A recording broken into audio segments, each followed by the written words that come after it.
Bismillahirrahmanirrahim.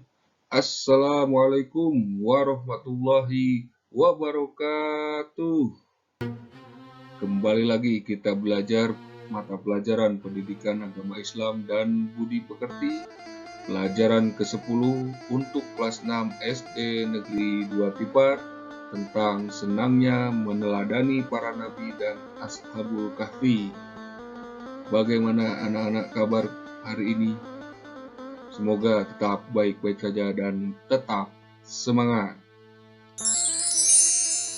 Pada video pembelajaran ini, kita akan mempelajari kisah yang keempat dari 5 kisah dari pembelajaran ke-10 ini, yaitu kisah keteladanan Nabi Isa alaihi salam. Selamat belajar.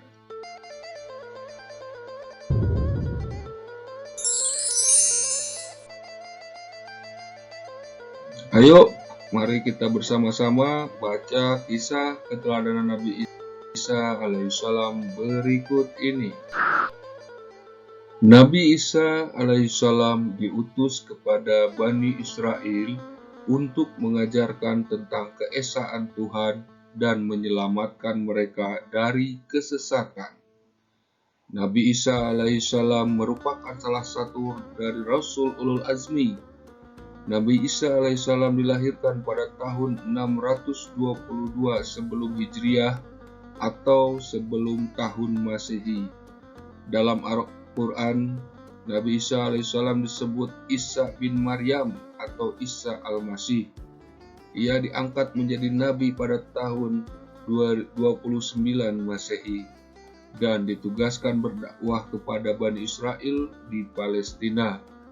Namanya disebutkan sebanyak 25 kali dalam Al-Quran sebagai bukti kenabiannya. Nabi Isa memiliki mukjizat seperti bisa berbicara sewaktu masih bayi dalam pangkuan ibundanya atas izin Allah SWT. Beliau menghidupkan burung yang terbuat dari tanah liat, menyembuhkan orang yang terkena lepra, dan menyembuhkan orang buta atau tunanetra. Nabi Isa alaihissalam adalah utusan Allah SWT dan diberi kitab suci Injil. Dalam menyampaikan ajaran Tauhid, beliau mendapatkan penolakan Bani Israel, tetapi tetap gigih menyampaikan ajaran Tauhid tersebut. Mukjizat Nabi Isa alaihissalam yang diceritakan dalam Quran Surah Al-Maidah ayat 110 yang intinya, yang pertama, dapat berbicara dengan manusia ketika masih bayi atau masih dalam buayan. Intinya kalau bayi biasa tidak mungkin bisa berbicara, ya. Yang kedua, dapat menyembuhkan orang yang buta sejak lahir. Jadi, walaupun ada orang buta dari sejak lahir, beliau dapat menyembuhkannya dengan izin Allah. Yang ketiga, dapat menyembuhkan orang yang berpenyakit lepra dengan seizin Allah SWT. Sementara itu, sebelum diangkat ke langit, Nabi Isa alaihissalam menyampaikan kabar kepada para pengikutnya bahwa akan datang seorang Nabi dan Rasul bernama Ahmad. Nabi dan Rasul yang dimaksud Nabi Isa alaihissalam ialah penutup dari seluruh Nabi dan Rasul, yakni Nabi Muhammad SAW. Ahmad sesungguhnya nama lain dari Nabi Muhammad SAW yang ajarannya akan melengkapi seluruh ajaran Nabi dan Rasul sebelumnya. A'udzu billahi minasy syaithanir rajim. Bismillahirrahmanirrahim. Wa idz qala Isa ibn Maryam ya bani Israil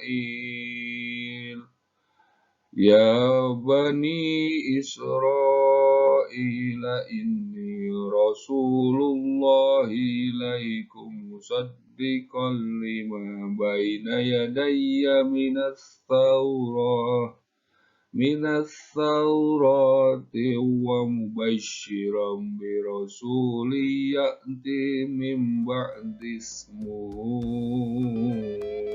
Ahmad, yang artinya, dan ingatlah ketika Isa putra Maryam berkata, "Wahai Bani Israel, sesungguhnya aku utusan Allah kepadamu yang membenarkan kitab yang turun sebelumku, yaitu Taurat, dan memberi kabar gembira dengan seorang Rasul yang akan datang setelahku, yang namanya Ahmad Muhammad." Quran Surah As-Sab ayat 6. Berdasarkan kisah Nabi Isa alaihissalam di atas, marilah kita ambil hikmah dan suri teladannya sebagai berikut. Yang pertama, kita harus menjaga kehormatan diri, kehormatan orang tua, dan keluarga, seperti yang dicontohkan Maryam, ibunda Nabi Isa alaihissalam. Yang kedua, kita harus berani berkata yang benar. Yang ketiga, kita harus meyakini bahwa Nabi Isa alaihissalam adalah seorang rasul. Yang keempat, kita harus meyakini bahwa Nabi Isa diberi wahyu berupa kitab suci Injil. Yang selanjutnya, kita harus menyembah Allah SWT, Tuhan yang Maha Esa dan Maha Suci. Yang selanjutnya, kita harus yakin bahwa orang yang bertakwa pasti dilindungi oleh Allah SWT, seperti Nabi Isa alaihissalam yang dikejar-kejar pasukan Romawi untuk disalib, tapi Allah SWT menyelamatkannya. Nah, dalam kepercayaan kita sebagai umat muslim, Nabi Isa alaihissalam tidak disalib, tapi diangkat oleh Allah ke langit. Sedangkan di kepercayaan umat Kristiani dan umat Katolik, Nabi Isa alaihissalam itu disalib. Tapi tidak apa-apa ya, masing-masing kita harus menghormati masing-masing kepercayaan orang lain. Begitulah kisah singkat dari kisah teladan Nabi Isa alaihissalam. Sebenarnya kisahnya sangat panjang. Dalam pembelajaran ini cukup diambil yang singkatnya, dan semoga oleh kalian dapat diambil hikmahnya dan suri tauladannya untuk kehidupan kita sehari-hari, dan bisa bangkit sikap kebiasaan kita untuk menjaga kehormatan diri sendiri dan keluarga. Dan untuk praktik selanjutnya, kalian bisa menceritakan kembali kisah tersebut dengan gaya bahasa masing-masing. Terima kasih, sampai berjumpa kembali di pembelajaran selanjutnya. Wassalamualaikum warahmatullahi wabarakatuh.